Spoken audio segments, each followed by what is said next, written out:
जी अस्सलाम वालेकुम। मेरा नाम है डॉक्टर वैसमीन और आज के इस कोर्स में हम बात कर रहे हैं अमेज़न प्राइवेट लेबल से रिलेटेड इमर्जिंग टेक्नोलॉजीज के चैनल पे।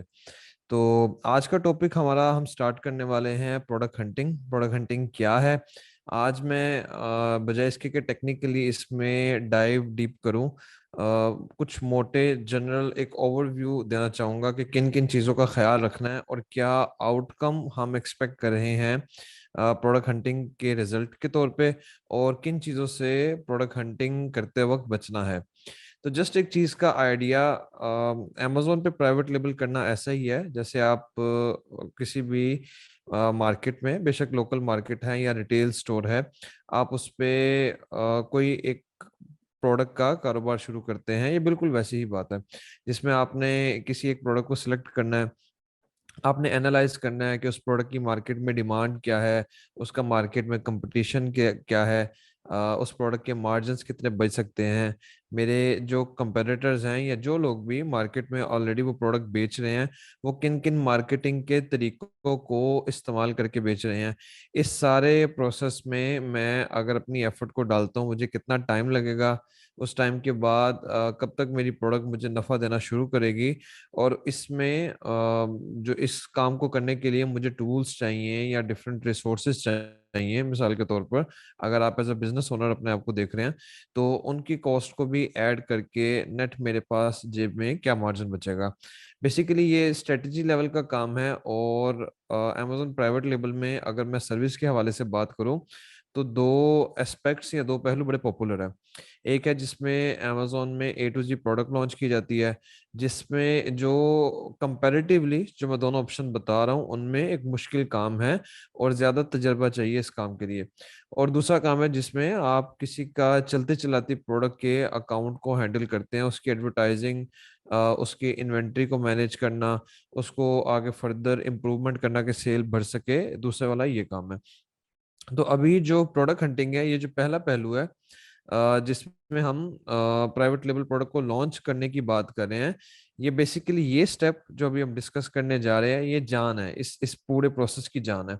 अगर आपको प्रोडक्ट हंटिंग अच्छी आती है और अगर आपको प्रोडक्ट को एनालाइज करने का स्किल, और दूसरा प्रोडक्ट हंटिंग के टाइम पे ही क्या प्रोडक्ट के एस्पेक्ट्स को देखना, इसकी सोर्सिंग के एस्पेक्ट्स को देखना, प्रोडक्ट के डेवलपमेंट के देखना, मार्केट में क्या गैप है और मैं कैसे इसको कवर अप कर सकता हूँ, और प्रोडक्ट की लॉन्च की स्ट्रेटेजी को बनाकर देखना, इन सब बातों को मद्देनजर रखते हुए एक प्रोडक्ट को अप्रूव करना, ये तकरीबन 70% आपके प्राइवेट लेवल प्रोडक्ट की कामयाबी या नाकामी की वजह है। मतलब यही अगर आप अच्छे तरीके से कर लेंगे तो यही आपकी प्रोडक्ट को या पूरे अगले जितने 5-6 महीने का सफर है उसको कामयाब कर देगा, आपका या आपके क्लाइंट का। और यही अगर इसी सफर में इसी स्टेप में कहीं कोई झोल रह जाए, कहीं किसी चीज को एंटिसिपेट ना किया जाए तो मसला हो सकता है। तो चार बातों को आप देख लें जिनका हमने खसूसी तौर पर ध्यान रखना है प्रोडक्ट हंटिंग करते वक्त। एक, सबसे पहले जो भी आप प्रोडक्ट देखें, we need to start with the goal in the mind, and goal in the mind. मैं ये प्रोडक्ट कर रहा हूँ, मेरी इससे क्या एक्सपेक्टेशन है। मिसाल के तौर पर आप एक प्राइवेट लेबल प्रोडक्ट को ढूंढ के करना चाह रहे हैं और आपकी एक्सपेक्टेशन है कि ये प्रोडक्ट आपको महीने का $500 का नफा दे, या $5,000 का नफा दे, या 35-40 हज़ार डॉलर का नफा दे। तो हर तरह की प्रोडक्ट अमेजोन के प्लेटफॉर्म पर बिकती है, एक सिंगल प्रोडक्ट आपको इतना नफा दे सकती है। लेकिन आपको फिर प्रोडक्ट की सिलेक्शन उसके हिसाब से रिवर्स इंजीनियर करनी पड़ेगी। मिसाल के तौर पर अगर हम बात करें रफली के नेट मार्जिन अमेजोन पे एक प्रोडक्ट का तकरीबन 10 से 15% आपकी जेब में आना चाहिए, जो उसके रेवेन्यू का 15% है। आपकी इन्वेस्टमेंट के ऊपर अगर रिटर्न की बात करें तो वो तकरीबन 33-40-50 या कम से कम कभी कभार 70% भी चला जाता है।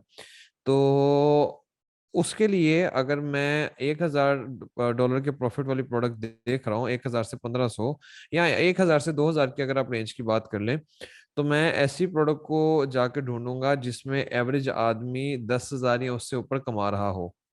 अच्छा, यही अगर मैं बात करूं कि मुझे $2,000 से 4,000 का नफा चाहिए, तो मैं ऐसी प्रोडक्ट को ढूंढूंगा जिसमें एवरेज आदमी 18,000 से 22,000 तक कमा रहा हो। अप डाउन रेंज को हम ऐड करेंगे। आइडियल फिगर 20,000 का रेवेन्यू है।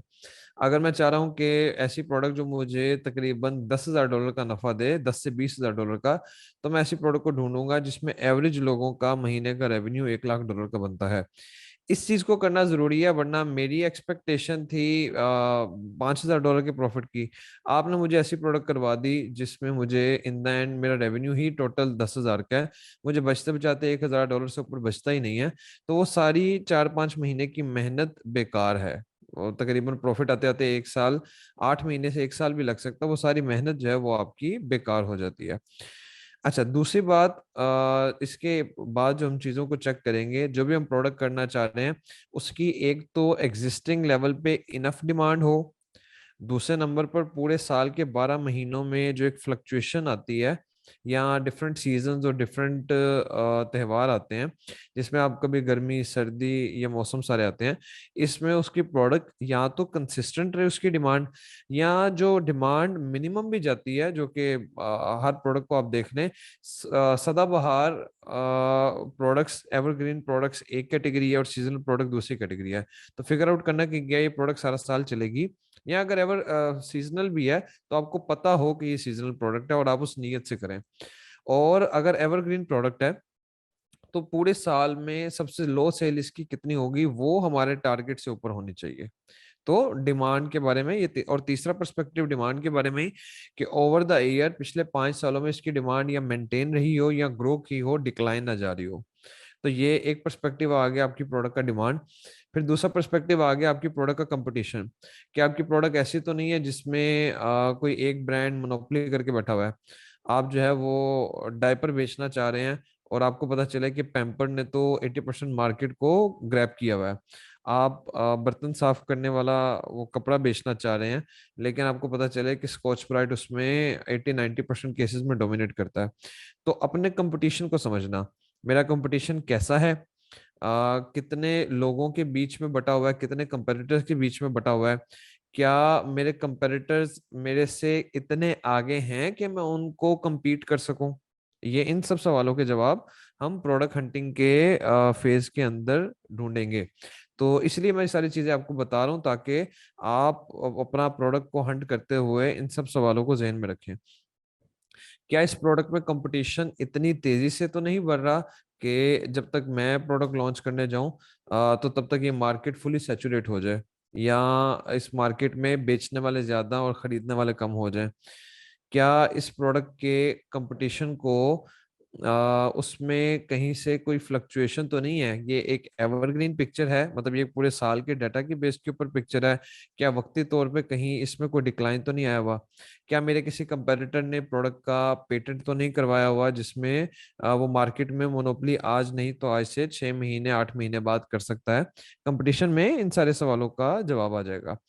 अच्छा, थर्ड नंबर पर या तकरीबन फोर्थ नंबर पर हमारी जो तरीकाकार या हमारा जो हमने एस्पेक्ट इसमें देखना है वो होगा प्रॉफिट मार्जिन का, कि इस प्रोडक्ट में हम प्रोडक्ट को मैन्युफैक्चर करवाना, इसके शिपिंग के चार्जेस क्या होंगे, मैन्युफैक्चरिंग के चार्जेस क्या होंगे, इसको अगर हम ज्यादा क्वांटिटी में लेके जाते हैं हमें वेयर हाउस में रखना पड़ता है उसके चार्जेस क्या होंगे, अमेजोन के अपने चार्जेस क्या होंगे, उसके बाद जो है हमारी एडवर्टाइजिंग की कॉस्ट हम क्या एक्सपेक्ट कर रहे हैं, और नेट हमें क्या बचेगा। ये 4-5 कंपोनेंट्स होते हैं।